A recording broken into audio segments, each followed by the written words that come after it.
Opposition parties in Imo State have continued to condemn the 54 million naira fee slammed on candidates for the November 11 governorship election in the state before they can campaign.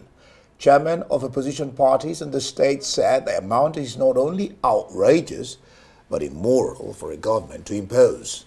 They said the imposition of the fee was an attempt by the state government to stifle opposition parties and ensure that only the ruling All Progressives Congress thrives in the state.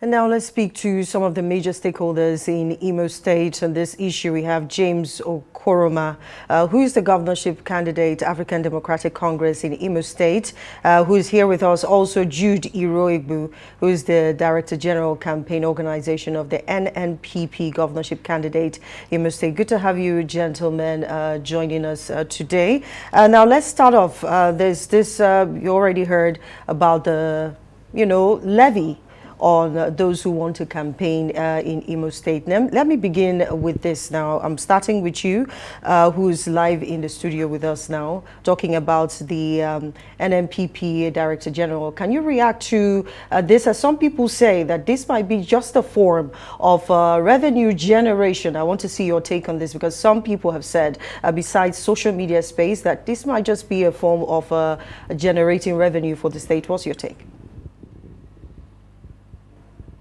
I'm sure you're referring to James Okoroma. Oh, James Okoroma, yes. Go on and react to, candidate. Yes. Good to be here. The fee or levy is not just prohibitive, it's obnoxious. It is antithetical to democracy. It is a hindrance to democracy and democratization. I'm going to look at the issue from three dimensions: the political dimension, social dimension, and the economic dimension. Economically, today, the Imo State economy is in shambles. That restriction is not just, against the politicians or the candidates. It is against those who depend on advertisement in Imo State to survive. The state is losing billions.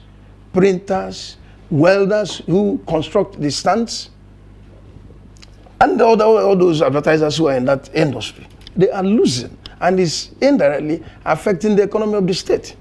Then politically, it is an affront to democracy. The governor himself is a contestant.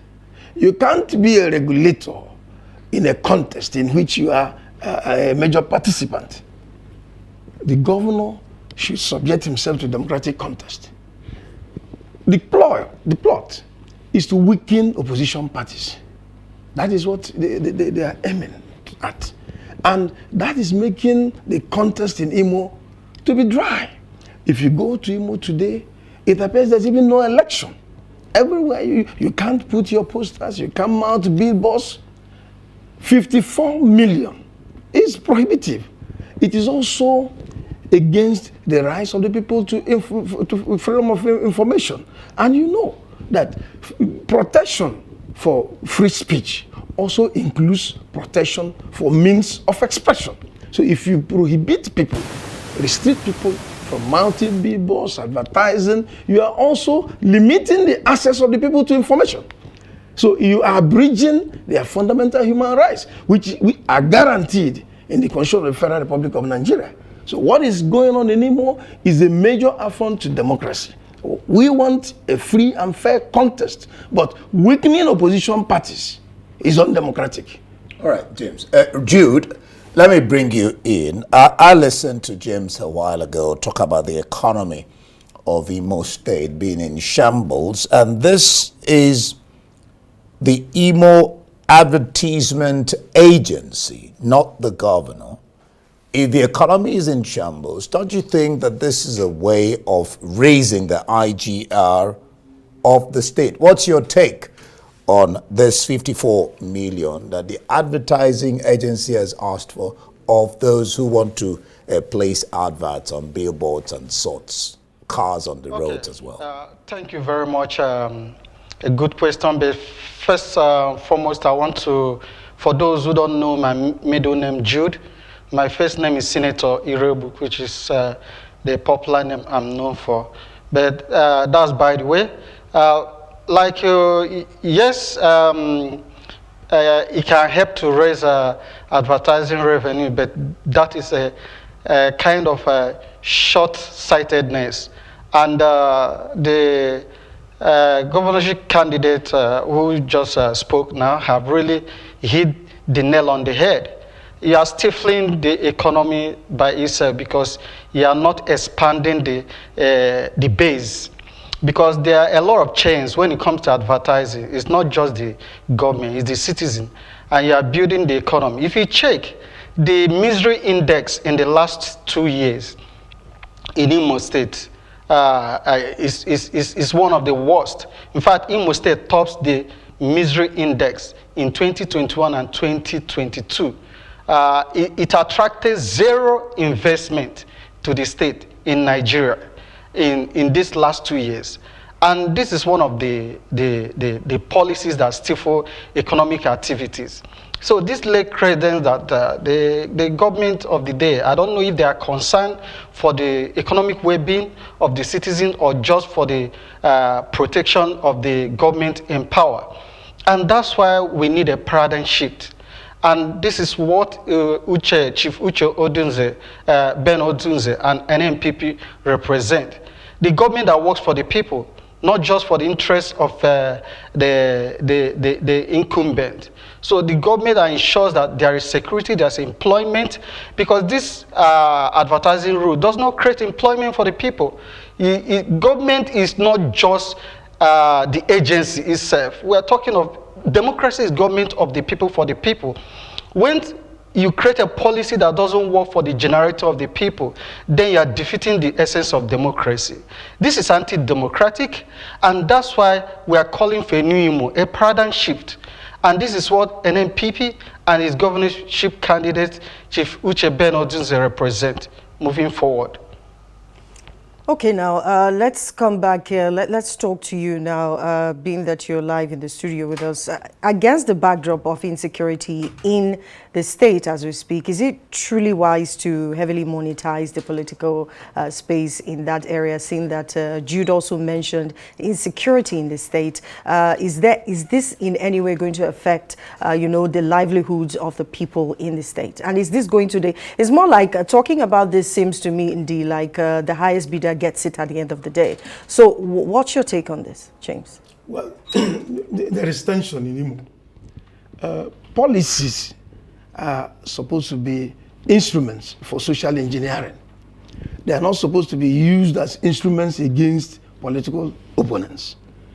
Every government, there are two major functions of a government. The primary one is to protect law and order. Then you create structures for mutual prosperity. What is going on in Imo is government trying to even create tension. Today, Imo has become a killing field where human blood is spilled on a daily basis. There is tension, people can't come out. The economy is down, the people are down. Every Monday, look, for the past 1 year, nobody has been doing anything meaningful economically because the stage is not there. The life is not protected. Properties are not protected. So what this will do, or what this is doing, is to also increase the tension that is already in Imo State. Because people are not campaigning freely. And it affects democracy, it affects the economy, it affects everybody. So what we want is a new Imo. And that is why ADC is out. I'm out. I am a professor ready to bring about change in the state. Build an Imo where children will not go to bed hungry, where you will sleep with your 2 eyes closed. That is my mission. All right, I'm going to get back to you on this question of high level of insecurity in Imo and how the ADC and then NNPP wants to tackle it differently. I said this because Jude, recently, some years back, Morrissey, the INEC chairman, said that all Imo naysayers are culpable concerning this insecurity because they're silent and complicit. They're not talking, and they've allowed it to fester. Recently, the SA to the governor on Imo Orientation Agency, Fidel Onyeneke, said that all hands must be on deck to tame this hydra-headed monster of insecurity. What should be done, or what will your party do differently? How should this be tackled? Okay, for NMPP, we focus what is called human security issues. We just talked about the advertising, the draconian policy that is stifling opposition, and how it's also stifling the economy. And everything is linked. When people are employed, gainfully employed, you'll see that they will not have time to engage in other things, crime and other forms of insecurity. And the insecurity will be people-led. It will not be as if something that is come, that a policy is designed to impose it on them. And like our governorship candidates normally say insecurity is youthful. If you find out most of the proponents or the victims or the propagators of insecurity are mostly youths. And like the indices I noted before, that the misery index in Imo State in Imo State has one of the highest misery index, meaning that most of the youth are unemployed. And when they are gainfully employed, you see that some of these will be reduced. There are other measures that I would not like to, because of it's a security issues, but I want to tell you that people will be engaged, through dialogue and other means. And when people see that the government is working for them, this also plays into community policing. There are mechanisms, community policing will be taken seriously in the NMPP government. And what is community policing? It's people-led policing.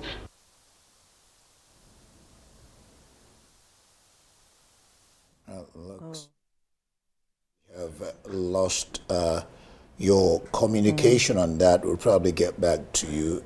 Okay. Yes. Let's talk to James now. James. Yes. James, can you tell us what would you do differently? Because oftentimes we have, talks like this about condemning the governor that's currently sitting, or some of the measures that they do put in place. But what will you do differently if you were to win the governorship election, James? Well, I believe that there's a collapse of leadership. When you have a leadership that is incapable of attracting the respect of the people, this is what you get. The ADC government, which by the grace of God will come into place, will engage the actors constructively. We are going to deploy what I call a multi-pronged approach. All over the world, state actors and non-state actors will always find a meeting point. ADC will engage everybody constructively. Open up the stage. We will run an all-inclusive government and bring everybody to the negotiation table. Those who are aggrieved. Look at what happened in Cameroon. Julius Tabe was in detention. He was sentenced to life imprisonment. The government had to bring him out at a point for negotiation, for peace to reign there. In Thailand, in southern Thailand, the Muslims in the area called Patani were engaged constructively by the Thai government. In Senegal, the people in Casamance were brought in for negotiation. I believe that if we open up the stage for constructive engagement, those who are aggrieved will be brought to the negotiation table. Our government will be inclusive. If you run an all-inclusive government, all those who are aggrieved will have the opportunity to air their grievances for peace to reign. There is nowhere, my sister, one of the fathers of modern political thought said, as long as you have interests that are mutually antagonistic, society will remain in a state of permanent conflict. There will always be conflicts, but government will have to make a difference. So we will run a government that will involve everybody. If we involve everybody, those who are aggrieved will air their grievances. We will make concessions. There is nowhere state actors don't make concessions for peace to reign. It is all over the world. And history bears me witness that most of the major crises in the world have always been solved at the negotiation table. It does not matter how long it lasts. And in Nigeria. I believe, if you look at the Southeast, people are aggrieved. But we're better together. We want a united nation, a united country. The war ended militarily in 1970. I believe we have to end the war democratically and bring everybody, those who are aggrieved, to the negotiation table for peace to reign. All right, Jude, before we let you go, just briefly, the attacks seem to have focused on security agencies, government officials, and facilities. Just very briefly, I remember Maurice was saying that why are Imolites attacking people sent to help them? Just briefly, what do you think of that? And how do we also change that? I think there have to be enough actionable intelligence to actually fish out those who are really carrying out these attacks. Because right now, there's nothing like, they call it unknown gunmen, meaning that enough measures have not been taken to actually know who are these unknown gunmen. And this is by engaging the citizens. Once government is working for them and they're actively engaged, you see that there will be collaboration between the citizens and the security agents. And one of our focus is improve civil-military relation, whereby the citizen and the government will work hand in hand. And the other area is community policing. That was the point I was making before the contact was lost.